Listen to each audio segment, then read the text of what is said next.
Yesu ashimwe cyane turabasuhuje mu izina rya Yesu muri kumwe na Ap.Mignonne umuyobozi wa Women Foundation Ministries ndetse na Noble Family Church ndabasuhuje mwese Imana ikomeze kubaha umugisha ndizeye ko muri amahoro rero twifuje kugira ngo kuri uyu munsi tuganire cyane cyane mu bihe mwese muzi turimo nk'abanyarwanda kugira ngo tubashe gutanga ihumure ku banyarwanda bose, ihumure ku miryango yabuze ababo kubera jenoside yakorewe abatutsi muri 1994.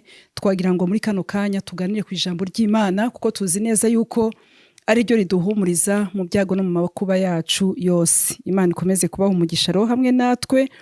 Iyo ureba hariya muri Zaburi 11 ku murongo wa 3 haravuga ngo niba koko imfatiro zisenyutse umukiranutsi yakora iki. Nanone mu rwandiko rwa kabiri rwa Timoteyo 2:19 haravuga ngo nyamara urufatiro ruzima rw'Uwiteka ruracyahagaze. Mu gifaransa haravuga ngo le fondement de l'Éternel est toujours debout, ruracyahagaze ngo kandi rwanditsweho ngo Uwiteka azabi. Ikintu gituma izo verse zose zibasha kunkomeza nkumva nazikoresha mu gukomeza bene data muri ibi bihe bitoroshe. Imyaka 27 irashize ku bantu babuze ababo, ku bantu babuze imiryango, ni nk'ejo, ni nko mu kanya gashize. Ntabwo umuntu yabifata nko muri iyo myaka itambutse yose, ni ibintu bawumva bigaruka ukumva ni ibintu bihari. Mu by'ukuri aha muri Zaburi haravuga ngo niba imfatiro zisenyutse, bivuga ngo niba zitwa imfatiro nubwo izo mfatiro zaba atari Kristo, ari abantu bacu, ari abantu twabuze, ari abantu bagiye bagira umumaro mu buzima bwacu, ababyeyi, inshuti, abavandimwe bakabasha kuva mu buzima bw'umuntu, ni imfatiro. Ni imfatiro. Niyo mpamvu muri Timoteyo haza urundi rufatiro ruri hejuru y'izo mfatiro, ariko nabo ni imfatiro. Ndi kuvuga ngo hari abantu duhura nabo, ariko hari abantu b'imfatiro mu buzima bwacu. Izo mfatiro rero ngiyo zisenyutse umukiranutsi yakora iki. Iyi ni devoir ihabwa abakiranutsi. Niyo mpamvu turi buvuge kuri Kristo, tukavuga ku gakiza, tukavuga Imana yomora kuko ni bihe biba bitoroshe bene data. Rero mu by'ukuri haravuga ngo imfatiro zisenyutse, ariko Paulo mu rwandiko yandikiye Timoteyo aramubwira ngo urufatiro, bivuga ngo hariho imfatiro ariko hariho n'urufatiro, ngo urufatiro rw'Uwiteka ruracyahagaze, ngo rwanditsweho ngo Uwiteka azabi. Uyu munsi rero ijambo nifuza ko tuganira dukomera mbahumuriza, n'ukuri duhumurizanya mu buryo butandukanye, nagira ngo tuganire ku ijambo ry'Imana. Tuganira tuvuga duti birashoboka yuko wumva ubuzima bwawe busa bumeze nka cya giti cyatemwe, ariko ndashaka kubwira ngo ubuzima bwawe bwakongera bugashibuka. Reka rero dukomeze tuganire, twaganiriye yuko urufatiro rugihagaze kandi urwo rufatiro ni Kristo Yesu. Urwo rufatiro rwabasha gukomeza ahantu imfatiro zindi zavuye, ahantu habasha guhumuriza umuntu wabuze umubyeyi, ahantu habasha kuza umuntu wabuze abana be bose, umuntu ukujije uyu munsi. Nibaza ko wari ufite imyaka 5 mu gihe cya jenoside, uyu munsi afite imyaka 32. Ni umuntu ushatse, ni umuntu wabyaye wenda, ariko arakura. Uko arushaho gukura niko abona manke, akabona cya kintu kibura, akabona za mfatiro zagiye zisenyuka, akavuga ati wenda iyo njya muri maternité mama hari biba bibaye gutya, iyo nza guca muri iki kintu ababyeyi banjye bahari biba bigenze uko. Wenda umuntu wari ufite imyaka umwaka umwe umunsi afite 28, wenda ni umusore ugiye gushaka cyangwa se umaze iminsi yarashatse. Ni kuvuga ngo hari ahantu avuga ati ese muri iki gisharagati yo papa haba, iyo abavandimwe banjye bahaba. Izo ni imfatiro zasenyutse, ariko amakuru numva nakubwira nuko hari urufatiro, nubwo naza ari imfatiro ariko hari urufatiro. Urwo rufatiro ni Kristo Yesu. Niyo mpamvu nifuza ngo tuganire ku muntu wahuye n'ibibazo muri Bibiliya, nanone yitwa Yobu, ariko tuganire no ku bandi muri aka kanya gatoya. Ndasaba ngo ngiri humure abane natwe kandi abane namwe, ntaba amagambo yanjye yonyine abasha kubakomeza, ahubwo amagambo y'Uwiteka aze abo umuti, agende yomore mu mitima ibabaye, agende yomore imitima ikomeretse, kandi n'abafite inguma nazo ajya zikiza. Reka dusenge, reka dukomeze ijambo ry'Imana. Amen. Hano muri Yobu rero 14, Yobu 14:14 ndashaka tuganire. Haravuga ngo umuntu napfa azongera abeho. Haravuga ngo umuntu napfa azongera abeho. Harabaza, umuntu napfa azongera abeho? Naba nihanganiye iminsi y'intambara yanjye yose, ntegereje igihe cyanjye cyo kurekurwa. Sinzi ko nabisomye neza. Haravuga ngo umuntu napfa azongera abeho. Muri bukibazo Yobu yagize, ntabwo ndi bubashe kubivuga byose. Uyu mugabo yari umugabo w'umukiranutsi, yari umugabo ukunda Imana, yari umugabo wakoraga ibintu byose ngo akajya atamba n'ibitambo kugira ngo arebe niba abana be, ngo niba banakoze ibyaha bari bube amahoro. Ariko umunsi umwe ngo hari umuyaga waje uvuye mu butayu, umuyaga uva ku mwanzi, umuyaga uza ugateza umwijima udasanzwe, nk'umuyaga mubi wanyuze muri kino gihugu cy'u Rwanda. Uwo muyaga rero nanone mu bundi buryo Yobu yahuye n'umuyaga, uraza ukubita inzu ye yose, ngo abana be bari bishimye, ngo bose barapfa ngo hasigara umuntu w'imbitsi ujya kubabwira amakuru yabaye. Yobu asigara ahantu wenyine, asigara ahantu ahungabanye. Rero iyi Yobu 14 ni amagambo ya Yobu, ni umutima wa Yobu, ni umutima umuntu wese wababaye ashobora kunyuramo, ugasanga hari ibintu avuga, hari ibyo atekereza. Ariko nagira ngo tuganire kuri uyu mugabo wahuye n'intuza n'uyu muyaga uturutse mu butayu, umuyaga utavuga ngo se wavuye kuyiha adresse, waturutse hehe, umuyaga gusa w'iminsi mibi. Iminsi mibi irahari, umunsi mubaho, ariko dufite Imana ihumuriza, urufatiro nyarwo cyangwa se urufatiro nyarwo ruhari ruracyahagaze. Haravuga Yobu 14 ngo umuntu napfa azongera abeho. Ahangaha ndatekereza yuko aravuga noneho kuri we, abo yabuze ntabwo bagarutse, abo yatakaje ntabwo bagarutse, ariko we yisanga we usigaye, nubwo umuryango we wagiye, nubwo asigaranye umugore nawe uhungabanye, umugore nawe amubwiye ati ariko watutse iyo Mana, wamara kuyituka ubundi ukipfira, ariko ugapfa ubundi wayitutse kuko Imana. Mbese uyu mugore kenshi abantu baramujija, ariko nibaza ko yari afite ibikomere, yari afite guhungabana. Aramubwira ati tuka iyo Mana yawe nurangiza wipfire. Nkeka ko umugore wa Yobu, nubwo tutabisoma, ashobora kuba yarabonye uburyo Yobu akiranukira Imana, akareba uburyo Yobu agendana n'Imana, akibaza uburyo Imana yamubabaza bingana bityo, uburyo Imana yazikamukuraho ibintu byose byitwa imfatiro. Kuko uriya muyaga ikintu wakoze, umuyaga winjiye mu nzu abahungu ba Yobu bari barimo, ngo waraje ugusha imfatiro, ngo waraje ukubita imfatiro zimaze gukubitwa, ngo abana inzira bagwira bose barapfa. Hari igihe rero umwanzi aza akababaza kwa Yobu barababaye. Noneho arabaza atari ko se umuntu napfa agapfa rwose, agapfa nk'ukumeze. Muri make uku kuntu nubwo ndiho sindiho, nubwo nsa nk'uhumeka, ngenda nkarya, ariko ndiga isenzegeri. Ariko arabaza atari ko umuntu napfa azongera abeho. Naba nihanga niba bishoboka, naba nihangana iminsi y'intambara yanjye yose. Arangije aravuga ati ni iminsi y'intambara yanjye yose. Burya tugira ibigeragezo rusange, nubwo bavuga ngo biri rusange, ariko uburyo bw'umubabaro, uburyo bwo kubabara mu mutima, igikomere wagira kubera ibintu wahuye nabyo, ntabwo kiba rusange. Nubwo byo bari rusange, abantu bakakubwira, bakaza bakaguha ubuhamya, ngo hari undi muntu wapfushije gutya, ngo hari undi wabuze 20, ngo wowe wabuze 2. Reka nkubwire, nta gikomere gihura n'ikindi. Ibigeragezo ni rusange, ariko ikibabaza umutima ni umwihariko, ni ikintu kidasanzwe. Niyo mpamvu na Yesu yaje gukiza umutima, akiza umutima. Iyo baravuga ati ariko intambara yanjye, bivuga ngo iyi ntambara nubwo yarasigaranye umugore we arayita intambara ye, kuko yari intambara itoroshe yari afite mu buzima bwe. Aravuga ngo iyi ntambara yanjye, ngo niba uko umuntu yakongera akabaho, niba hari hope, niba hari ibyiringiro ko umuntu yakongera akabaho, nzihanganira iminsi y'intambara yanjye, ntegereje igihe cyanjye cyo kurekurwa. Aravuga ati igihe cyanjye cyo kurekurwa ni kiza, ni ukuri nzagitegereza niba koko umuntu yakongera akabaho. Ariko nje kukubwira ngo uzongera ubeho, umutima uzongera wishime, uzongera ubeho. Amen. Turashimira Imana ko muri imyaka 27 hari ukuntu abantu bagiye bongera kubaho, hamwe nuko akiri ibikomere bigoye, hamwe nuko hari ibintu umuntu atekereza kumva, uko agenda akura kumva biramunaniye kubibika, ariko hariho kongera kubaho. Yesu ashimwe cyane. Hari ahantu hari bimwe byapfuye, ariko hari n'ibindi byashibutse. Aha muri Yobu 14 avuga ngo umuntu azongera abeho, urazamuka hejuru ugasanga ahera ku giti. Kuri 7 ahera ku giti, ni inkuru yose mwese benshi mukunze gusoma muzi.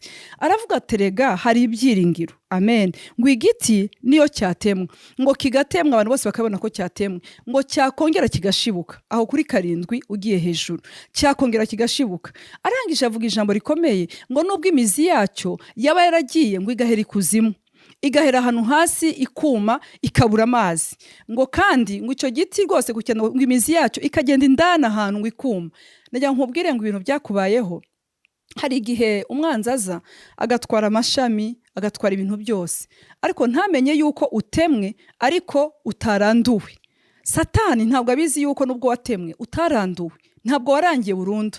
Ndashimira Imana ko iwanya aho uvuka hari itara rigihari, hari itara ryasigaye, kandi iryo tara ni wowe. amen. Ni itara n'abana bamaze kubyara, itara n'abo bantu bagukomotseho, itara n'ibyo bintu byose. Igiti koko kiratemwe bisa nkaho birangiye, ariko cyarongeye kirashibuka. Arangije avuga amagambo akomeye, aravuga ati cyakora iyo kibonye amazi, iyo cyongeye kikabona amazi, haleluya, n'ibintu bikunezeza. Muri imyaka 27 nyuma y'ibintu bitoroshe, nyuma yo kubura bawe, ariko hari amazi wigeze kubona, hari urugo rwiza Imana yaguhaye se, hari ugukomera, hari ba Nehemiya ndetse dufite mu buzima bwacu. Ni nk'abantu bari hanze y'igihugu, wenda reka mbisobanure neza. Muribuka ko igihe Yerusalemu yari yarasenyutse, Nehemiya ntiyarahari, ariko nubwo atarahari hari iwabo, nubwo atarahari iwabo bari baragize ibibazo, nubwo atarahari inkike zari zarasenyutse, ariko Imana iramusigaza, imushyira hano ku ruhande. Ariko igihe cyo kujya gusana, yazanye Nehemiya imuvana hanze kugira ngo aze gufasha muri Yerusalemu kubasha gusana inkike. Natwe harabo Imana yadusigarije, harabo Imana yagusigarije ku ruhande, hari ba Nehemiya ab'Imana yakoresheje, nkuko twavuze ngo hari urufatiro rukuru ariko Kristo Yesu, ariko hari n'abantu b'umumaro Imana izana. Imana ikatugira neza, ikaduha igihugu cyiza, ikaduha ubuyobozi bwiza, bukabasha gukora imirimo myiza, bukabasha kuza bugatabara nyuma ya jenoside, bakagira abo basanga mu makana ahantu hatandukanye, abo bantu bakarokoka kugira ngo mu muryango wanyu hatazagira itara ribasha kubura. Iyo baravuga ati rero nubwo icyo giti cyatemwa, ngo hari ibyiringiro yuko kibonye amazi cyakongera kigashibuka.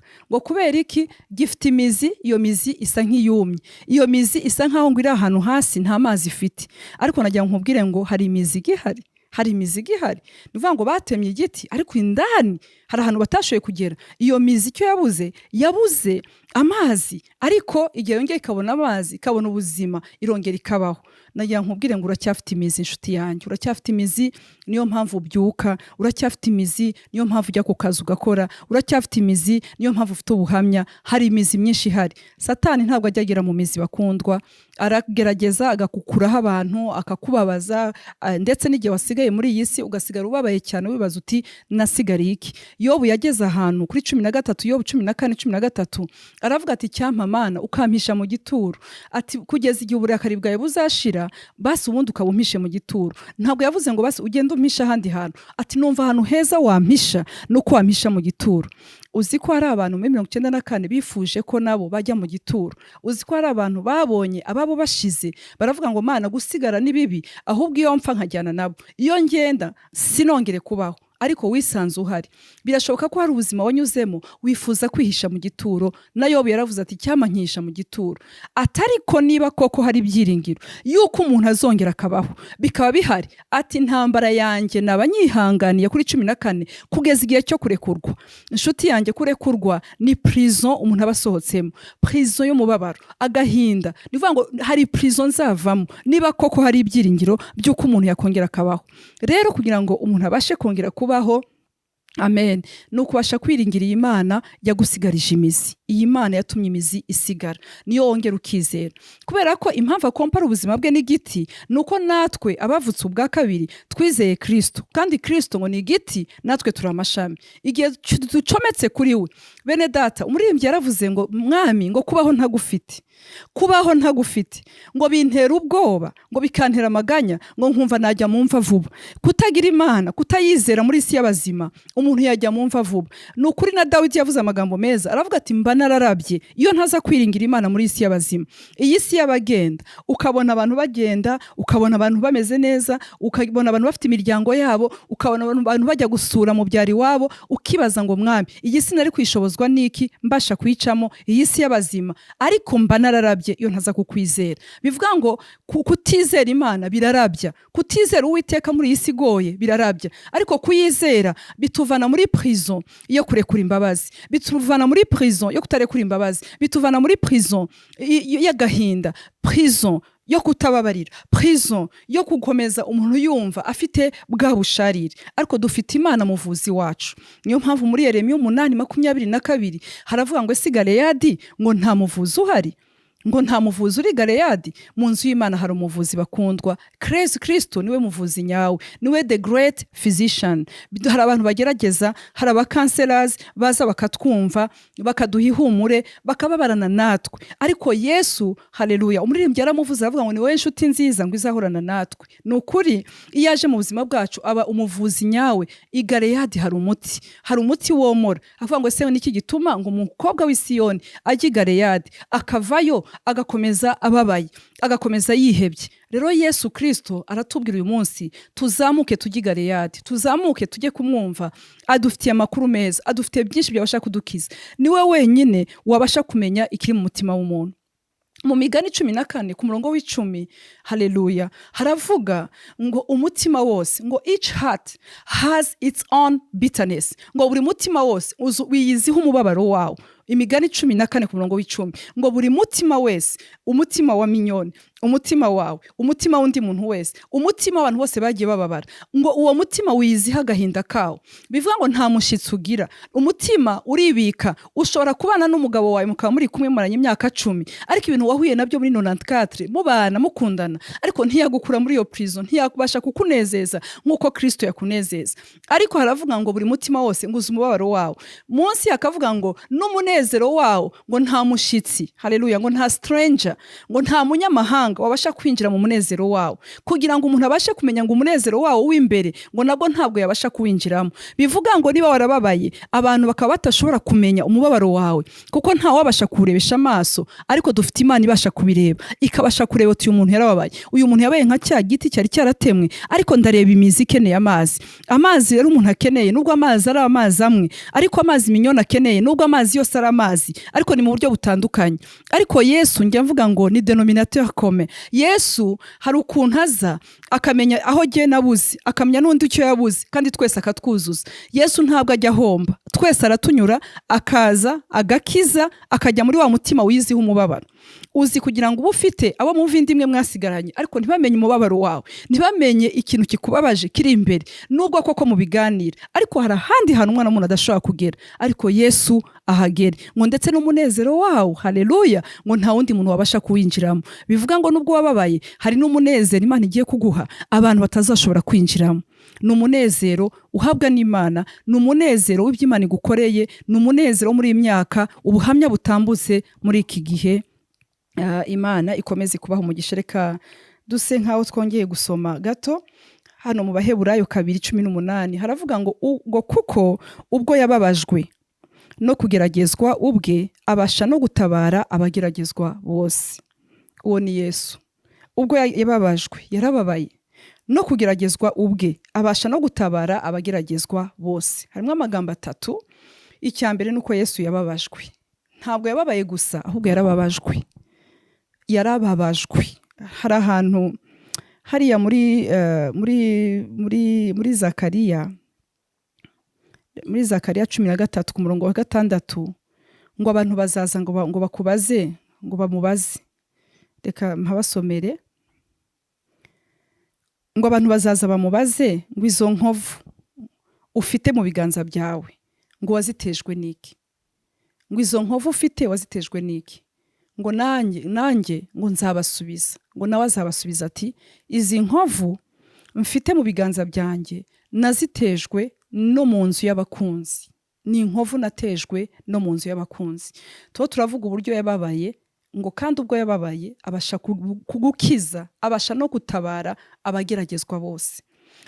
Ahantu uri ni Yesu wenyine ushobora kukumva, niwe ushobora kumenya umubabaro.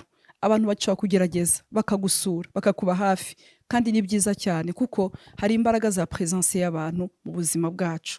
Ariko nanone Yesu araza akakubwira ngo narababaye, nanjye narababaye, ako kantu kakubabaje nanjye nagaciyemo. Hariya muri Zakariya 13:6 ngo bazaza bakubaze, ngo bakubaze ngo izo nguma wazitewe niki? Umva, inguma zitandukanye n'igikomere kikiri kibisi. Ni ukuvuga ngo aho wanyuze hose warababaye, ariko hari igikomere gitangiye kuma, gitangiye kumera nk'inguma, atariko uzabasubiza. Amen. Ni ukuvuga ngo Imana irakiza ikabohora, ariko nanone hagasigara inguma zizatuma n'abazadusanga batubaza, atariko mu biganza byawe izo nguma ufite mu biganza zatewe niki? Uzajya wibuka yuko ugo ruguma warutewe n'iminsi mibi, warutewe n'igihe cyari kigoye, igihe utashobora kuvamo, ariko ngo uzabasubiza. Ubwo ni ubuhamya uzatanga. Bazareba inguma, bazareba scars mu cyongereza, barebe inkovu zihari, barebe icyo usigaranye, bavuga ati ariko ibi byagenze gute. Amen.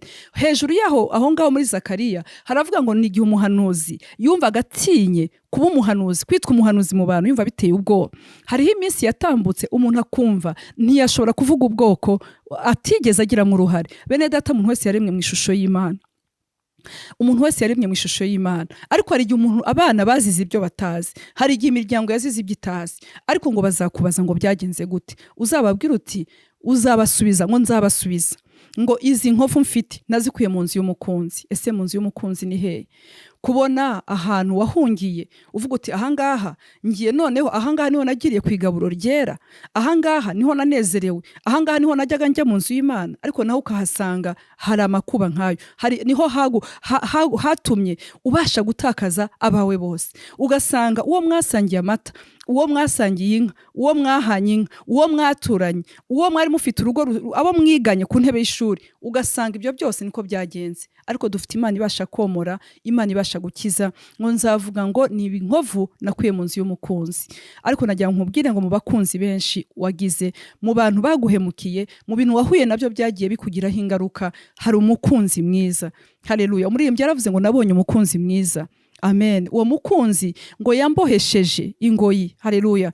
Ngo nabonye umukunzi mwiza, yarankunze ntamuzi, yarankunze, yambohesheje umugozi, ari rwo rukundo rwe. Hariho umugozi Yesu yatubohesheje, akakubwira ati wijya kwidroga, wijya kwiheba, witangira kwihorera, witangira gukora ibyo abandi bakoze, akagukuruza wa mugozi witwa urukundo, akakubwira ati nanjye narababajwe, kandi ubwo nababajwe mbasha gutabara abageragezwa bose, mbasha gutabara abageragezwa bose. Amen. Turakora conclusion. Ngira ijambo numva naguhumurizamo, nkubwira ngo muri iki gihe imyaka 27 irashize, ariko uhumure, yatangiye umurimo mwiza muri wowe izawusohoza. Uhumure, reba imyaka wari ufite, reba uyu munsi ufite abana, reba uyu munsi bamwe muri gushingira, reba uyu munsi ahari amatongo, inzu zaragiye hasi, harongeye harubakika. Reba uyu munsi hari uburyo cya giti cyagiye gishibuka, kirongera kigira ubuzima. Kubera iki? Baragitemye, ariko ntabwo bakiranduye. Reka nkubwire ngo ntabwo warandutse. Paulo ndangiza yabwiye Tito, aramwandikira mu rwandiko rwa Tito 1:5, aramubwira ati cyatumye ngusiga ikireti. Biragusigara ni ikintu kimwe, ariko icyo nasigariye gifite imbaraga. Icyatumye ngusiga ikireti ni ukugira ngo utunganye ibyasigaye bidatunganye, ni ukugira ngo ibyasigaye bidatunganye ubitunganye. Wivuga nka Yobu ngo iyo menya nanjye nkahishwa mu gituro, bino bintu sinzabibone. Kuko iyo umuntu akura, bene data, twese hari ibintu twajyaga twumva bitatubabaje turi abana bato, ariko iyo tumaze gukura hari ibintu rero umaze gukura ukavuga ese nuko. Iyo umuntu akuze amenya bamwanga gatarabiza ari muto. Iyo umuntu akuze atangira gutekereza ibintu nk'umuntu mukuru. Rero gukura rimwe na rimwe, iyo tudakuze dufite Imana, dukura dufite ubusharire, dukura twihebye, dukura tubabaye. Ariko aramubwira ati, aramwandikira ati Tito, umwana wanjye nyakuri nkunda, icyatumye ngusiga ikireti ni ukugira ngo utunganye ibyasigaye bidatunganye. Kuri 12 aho muri Tito 1:12 akavuga ngo hari umuhanuzi umwe muri mwebwe ngo yigeze kuvuga ngo abantu b'ikireti ngo nabanyabinyoma cyane babi, ngo nabantu ngo babanyandambi, ngo nabantu bafite ubugome batari beza. Ariko harwo nibaza nkavuga ngo ese Paulo ko yakundaga Tito, ku murongo wa 4 aravuga ati Tito umwana wanjye wo mu mwuka nkunda, dore ngusize ikireti. Yarari mu nzira ajya i Roma, ariko amusiga ikireti, amusiga ari umuhungu akunda, amusiga ari umuntu wo kwizera yizeye, ariko arahamusiga. Mwari muzi ko hari igihe Imana yemera kugira ngo umuntu asigare, ikemera kuba muri iyi si y'ikireti. Iyi si ndayihuza n'ikireti, nubwo abawe bagiye, ariko uracyahura n'abanyakireti ngo bari abantu bafite ibinyoma byinshi, ngo bafite ibinyoma ngo bihoraho, byari ibinyoma ngo batenda kwihana, ngo umuhanuzi wanyu umwe muri bo ngo niwe wabivuze ngo abantu b'Ikireti niko bameze, ngo kandi ibyo yavuze ngo ndabihamya ko ari ukuri. Uwo ni Pawulo ubivuga. Pawulo arabihamya ko Abanyakireti ari babi, ariko ni gute afata umwana akunda nka Tito akamusigira itorero ry'Ikireti, akamusiga mu bantu batari beza, akamusiga mu bantu batari beza babi, akamusigamo. Iyi si hari ibintu uri guhura nabyo, warakuze, hari abantu wari uzi yuko bari babanye nawe, ariko mu gusigara kwawe hari byinshi wagiye ubona bikaza bigakubita muri za nkovu ukongera ukababara. Ariko nagira nkubwire ngo humura wasigaye Kireti ngo utunganye byasigaye bidatunganye. Ubwo si ugenda za mfubyi zari kwishurirwa nande? Ubwo si ugenda wa murumuna wawe washingiwe ninde wari kumukenyerera? Ubwo si ugenda amen bamwe ubereye se wabo, nubwo wenda utize ukomeze wiga amashuri wisanze uri muto, usanga uri urishura abana 10, 20, wisanga bari mu rugo rwawe, uba papa ukiri umwana muto, ukura imburagihe, ariko impamvu wasigaye Kireti kwari kugira ngo abo ngabo ubabone uyu munsi. Ese iyo ubarebye ntiwishima? Ese iyo ubonye uyu munsi baza bafite abana bigasa nkaho bakubereye abuzukuru kandi ari wowe wabareze muvukana mwaranganaga, wumva umeze gute? Nuko hari icyizere cy'Imana mu kugusiga Kireti kugira ngo usigare utunganye ibyasigaye bidatunganye, kugira ngo babandi bose babashe kuba amahoro. Ariko ndarangiza nkubwira ngo imirimo myiza wakoze ni myiza, ariko ni iki wakora kugira ngo bamwe bagiye uzabashe muri cya gitondo cy'umuzuko? Harimo batashe bizeye Yesu Kristo nk'umwami n'umukiza, ariko wa munsi uzahura nabo nta kintu cyiza nko kugira ngo abacu bagiye bakagenda neza tuzabashe guhura nabo. Kora imirimo myiza ukiri mu isi, kora imirimo myiza ukiri hano, bana n'abantu bose amahoro, wikwitura abantu inabi bakugiriye, Imana izakugirira neza. Ukora imirimo myiza, we kuvuga ngo ngiye kwidroga kuko bagiye, kuko bakurebye uyu munsi ntabwo bagaruka aho uri, nkuko Dawidi yabivuze ngo aho bagiye umwana we yarapfuye, aravuga ati ahagiye jye sinajyayo. Jewe uyu mwanya nako ahantu agiye ntiyagaruka ngo nsange, niyo narira ntiyagaruka ngo nsange, atariko jewe aho ndi nzamusanga. Ese twebwe ko tukiri muri iyi si abo tuzasanga ntabwo twari dukwiye gukora imirimo myiza tukiri hano? Ntabwo buryo wanezeza ababyeyi bawe ari ukugira ngo bazasange waragiye muri drogue, ntabwo ari ukujya iwawe, ntabwo ari ukwiheba, ntabwo ari ukunywa ibinini, ntabwo ari ukumva ubuzima bukurangiranye.